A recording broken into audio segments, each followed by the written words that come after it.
Fala aí, Disconnectors. Esse aqui é um corte da live Desconecta. O que a gente vai ver então agora é Audio Masterclass. Compre vinil, toque digital, som perfeito para sempre. Bora lá. Vou colocar aqui, cara, ao invés de usar legendas, né, para facilitar a nossa vida, vou colocar aí com dublagem, né? Aproveitar que o YouTube não é a melhor coisa do mundo, eu já sei, mas, né, é uma facilidade aí para quem não tem tanto intimidade aí com o inglês, né? Patrocínio da Vlut, é o novo clube de disco de vinil feito para você. Acesse velut.com.br, faça seu perfil e escolha o seu plano. Todo mês receba um disco surpresa novo e lacrado com gift exclusivo, caixa personalizada e frete grátis. Vlut, um clube realmente seu. Certo, então você é obcecado em buscar o som perfeito. Você tem o sistema perfeito, mas precisará do material de origem perfeito para tocar nele. Hoje, falarei sobre rituais. Pode parecer paradoxal, mas estou convencido de que é totalmente prático. E embora nem todos queiram seguir esse ritual, alguns podem querer fazê-lo ocasionalmente. Alguns podem mantê-lo como uma aspiração. Alguns espectadores, e você sabe quem é, já fazem isso o tempo todo. Mas fique por aqui e talvez comente suas próprias experiências. Porque o vinil é uma questão que simplesmente não desaparece. Verdade. Assim como o próprio vinil não desaparece. O dia em que... É, mais ou menos, né? No Brasil a gente teve uma escassez violenta aí, né, cara? Nos anos 90, quando entrou o CD, entrou varrendo o vinil, né? Mas talvez não seja esse o ponto que eles queiram trazer, né? Ele queira trazer aí o ponto de que o vinil não desaparece, né? Você mantendo ele guardado, bem acondicionado, ele vai te durar muito mesmo. Todo o vinil do mundo será triturado e transformado em pavimentação de estradas ou caixas de areia para periquitos. Provavelmente não chegará antes do próximo século, ou talvez nem mesmo lá. Se eu disser que o vinil é especial, quem vai discutir isso? Até mesmo os que odeiam vinil, e existem alguns. Mesmo que você não ache que seja especial agora, acho que qualquer um teria que admitir que ele ocupa um lugar especial na história do áudio. O que tínhamos antes? Discos de vinil com uma laca de 78 bits. Nem perto do hi-fi, quanto mais dos arquivos de áudio. E tínhamos fitas práticas desde a década de 1950 para o usuário doméstico, mas apenas com um nível muito reduzido de qualidade em comparação com as máquinas de estúdio que executavam formatos de fita de estúdio em velocidades de estúdio e custos de estúdio. Em comparação com as alternativas, poucas em número, o vinil era quase um presente dos deuses. Portanto, é especial. Mas há boas razões pelas quais o vinil ainda é especial hoje. E por quê? Os entusiastas do vinil dirão coisas como: o vinil tem um som dinâmico mais natural em comparação com os lançamentos digitais modernos. Eles diriam mais provavelmente, mas isso seria o suficiente. Quem não gostaria de um som dinâmico mais natural?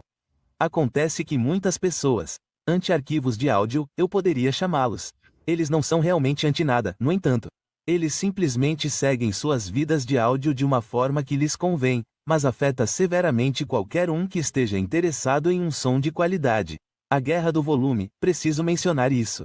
Então é importante a gente lembrar, né, cara, que hoje o vinil, né, mesmo tendo esse processo analógico na hora de tocar, né, a agulha tocando o disco, propriamente dito, o áudio em si, ele vem do digital, né, ele não é mais feito das fitas master, salvo raras exceções de edições especiais, onde eles realmente puxam lá da master analógica. Então, assim, ele já teve um processo de digitalização, né? Toda a nossa produção como de músicos pelo mundo já estão praticamente digitalizadas. E a partir dessa matriz, né, dessa fonte que é feito os discos de vinil, né? Mesmo que o processo seja analógico na hora de tocar, mas ele é digital, né? Muita gente confunde isso, assim, né? Acha que ainda o vinil é feito das tapes antigas, né? Das fitas magnéticas, né? Aquelas fitas de rolo e tal. Não são não, tá? Só pra deixar claro, muita gente já sabe disso. A Guerra do Volume, cara, tem um vídeo aqui que a gente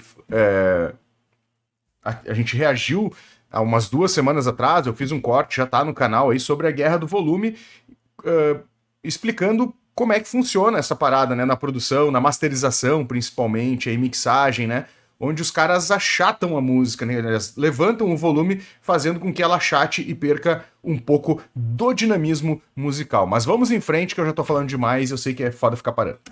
Uma guerra pode consistir em muitas batalhas e esta também, mas eu gosto, ou melhor, não gosto, de considerar a década de 1990, quando engenheiros desonestos descobriram que podiam deixar os CDS mais altos, até mais altos do que a escala completa, com técnicas de voodoo, ou pelo menos técnicas regulares de áudio profissional.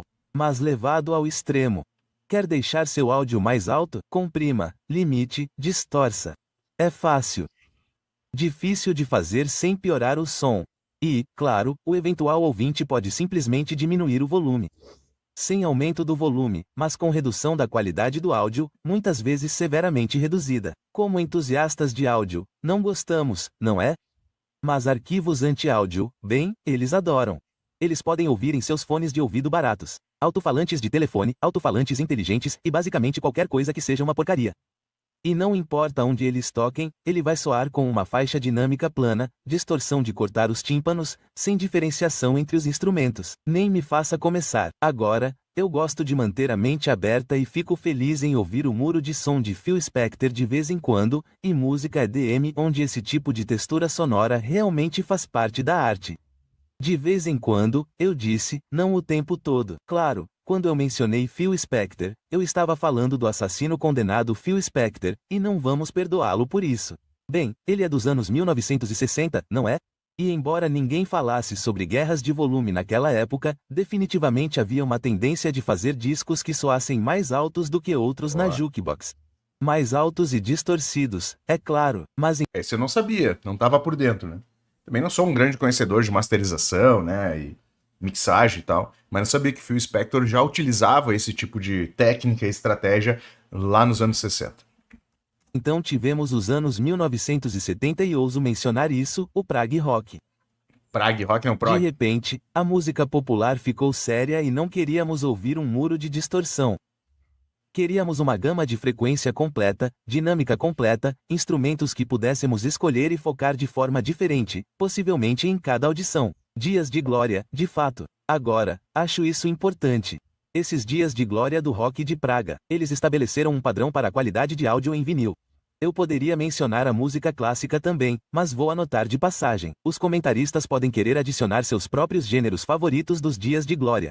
Na mente dos entusiastas de alta fidelidade e arquivos de áudio, existe, portanto, a ideia de que o vinil foi o primeiro meio a atingir esses patamares de perfeição de áudio, e ele estabeleceu o padrão, um padrão que foi igualado e superado pelo CD em seus primeiros dias. É o que dizem. Tivemos 2 décadas e meia de uma era de ouro do áudio, e muitos que não a vivenciaram na época ainda a reconhecem como tal. Então veio a guerra do domínio do volume em meados dos anos 90, e tudo se perdeu. E então virou uma tendência. Masterização pesada, masterização mais pesada, e vamos tirar os ouvintes da cadeira, masterização. E, durante todo esse tempo, qualquer ouvinte poderia simplesmente abaixar o volume e sofrer as degradações que esses tipos de processos inevitavelmente causam. Tudo isso sem nenhum propósito, exceto, é claro, para agradar os anti-arquivos de áudio, que não só não se importam com um bom som, como também não gostam de um bom som. Eles preferem tudo com dinâmica plana, distorção que destrói os ouvidos e nenhuma sensação de músicos tocando instrumentos em um estúdio de verdade. Cara, isso é muito certo, assim, né? A galera, principalmente a galera que nasceu mais nova e que não pegou todas essas fases que ele vem falando e relatando aí conforme os anos, né? A galera que já não nasceu com streaming, mas foi adolescente com streaming, acaba não conhecendo muito a questão, não prestando atenção, né? Os seus ouvidos não estão treinados quanto à dinâmica de som, né? O Vicente Toniolo, boa noite, Vicente, deu um exemplo muito claro aqui, né? Quando a gente está falando de fitas de rolo, né? A recente prensagem do LP da Cachorro Grande, As Próximas Horas Serão Muito Boas, foi feito diretamente da fita, né? Agora, se teve uma guerra de volume depois, ou seja, né? Se na masterização os caras deram um ganho lá a ponto de achatar as faixas, né, de deixar tudo meio bloco, paredão, assim, e perder a dinâmica, aí eu não sei porque eu também não consegui ouvir ainda essa edição. Mas é um bom exemplo de fita de gravado de fita de rolo aí, né? Boa noite, a Nômade Cósmica e a Ana, que também tá na área. Vamos seguir por aqui. Apenas uma parede de som, uma parede de mingau. De qualquer forma, acho que deixei claro meu ponto de vista sobre isso. Para resumir, há uma divergência de caminhos. O vinil como um meio para um ótimo som, pelo menos tão bom quanto o meio era capaz. O CD e o áudio digital potencialmente com qualidade de som muito melhor, mas se tornando um meio de mingau. E é isso que esperamos agora.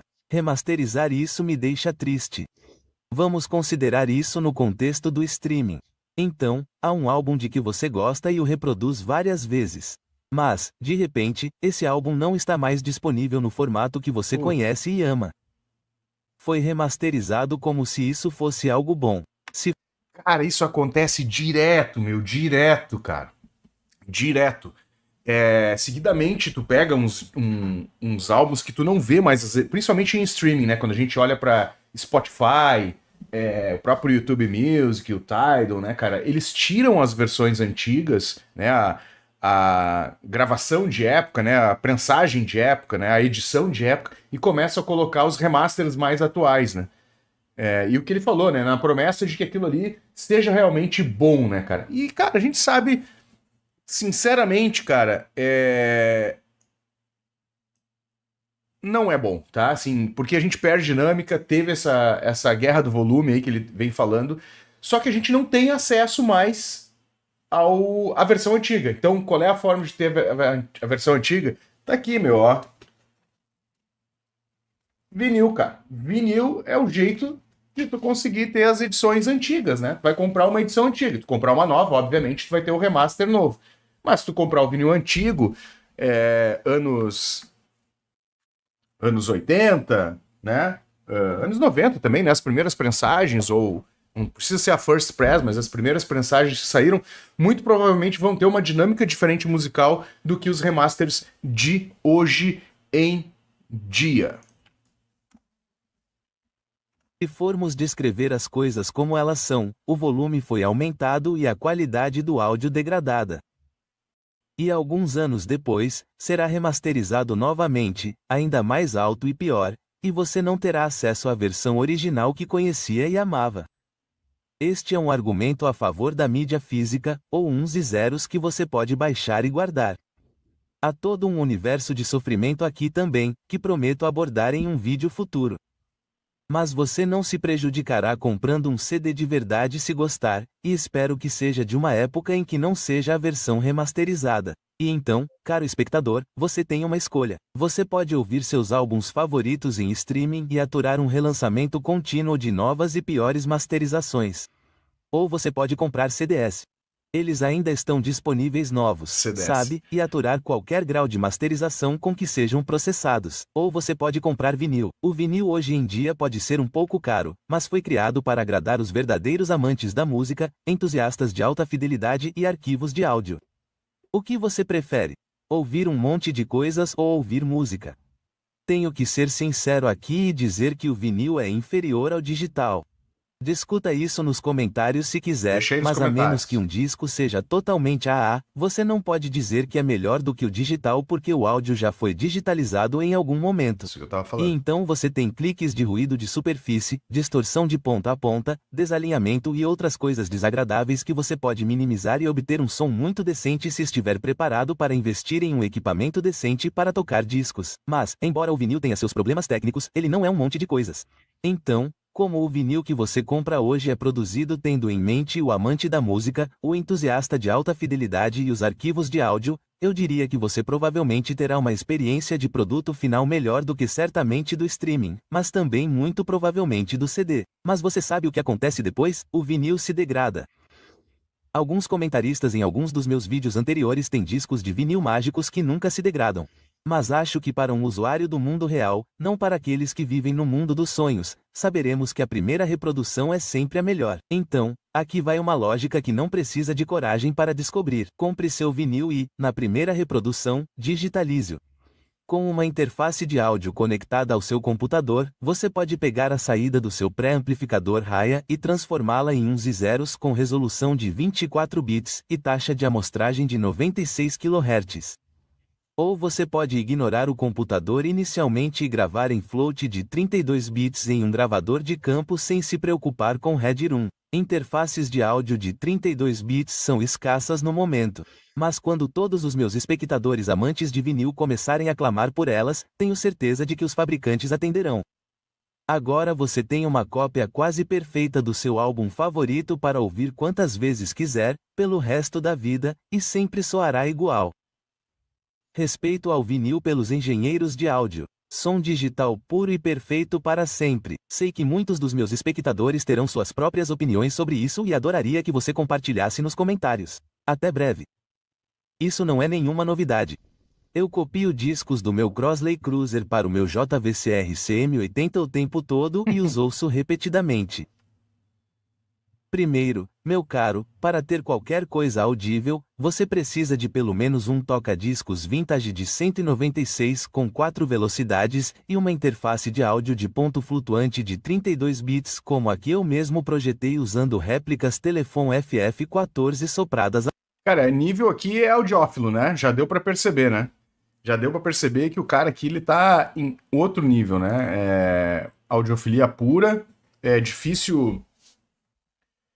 Tem alguns pontos que eu acho importante, assim, né, a gente falar, né? Assim, o tipo de vinil que ele compra, eu acredito que ele seja de séries, né? Assim, do que ele está falando, né? De reprodução e passar por uma interface de áudio, depois rodar, gravar no computador isso através de uma interface de áudio. Eu acredito que ele esteja falando de discos, quando a gente fala de discos novos, né? Discos de audiófilos, né? Tinha aquela MoFi, né? A MoFi fazia umas prensagens, diziam eles, para audiófilos gravados direto da fita tape, né? Depois se descobriu que era uma grande fraude o processo analógico que eles vendiam, né? Inclusive tá rolando e correndo lá na justiça nos Estados Unidos um processo contra a MoFi justamente por isso, né? Mas voltando ao assunto dele, né? Ele tá dizendo que a primeira vez que tu toca o vinil, né? É o melhor som que tu vai ouvir daquele disco. Por quê? Porque o vinil, ele tem realmente o processo de atrito, né? Tu tem um contato entre a agulha e o disco, né? E ele vai... Esse contato, ele vai...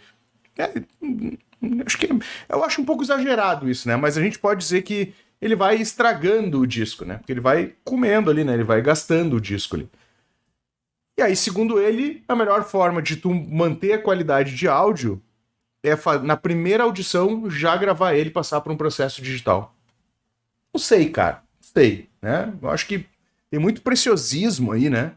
A galera vai num patamar muito alto. Tem vários arquivos... vários arquivos de áudio aí, em FLAC, por exemplo, que tem uma ótima qualidade, né, cara? E tu tendo um ótimo som, nossa, meu, tu faz chover em termos de qualidade sonora. Eu acho um pouco preciosismo demais, né? Enfim, a galera entra numa loucura que, ok, pode fazer sentido pela lógica técnica, né, de que aquilo ali vai ser uma boa qualidade. Eu não sei se a gente precisa tanto pra ouvir um disco, né? Afinal, o disco também tem o lance da diversão, né? De tu relaxar, um hobby pra te ouvir, né, cara? Ouvir uma música tranquilo, né? Agora, quando tu entra num nível muito alto, assim, vira meio que uma obrigação, né, a parada, né, de tu entender todos os detalhes da master, de não se... Enfim, claro, cada um tem a sua loucura, cada um curte aí as viagens que quer, mas tem pra mim, certas coisas já são um pouco de exagero, e eu acho, neste caso, como é que é o nome do canal mesmo? Do Audio Masterclass, que é realmente... nível audiófilo, né? Não é o nível que eu estou e não sei se eu quero chegar lá, até por questões financeiras, né? O custo para te ter esse nível aí, né, é bem alto, né? Financeiramente falando, né? Fala aí, Disconnectors, esse aqui é um corte da live Desconecta com um patrocínio da Vlut. É o novo clube de disco de vinil feito para você. Acesse velut.com.br, faça seu perfil e escolha o seu plano. Todo mês receba um disco surpresa novo e lacrado com gift exclusivo, caixa personalizada e frete grátis. Vlut, um clube realmente seu.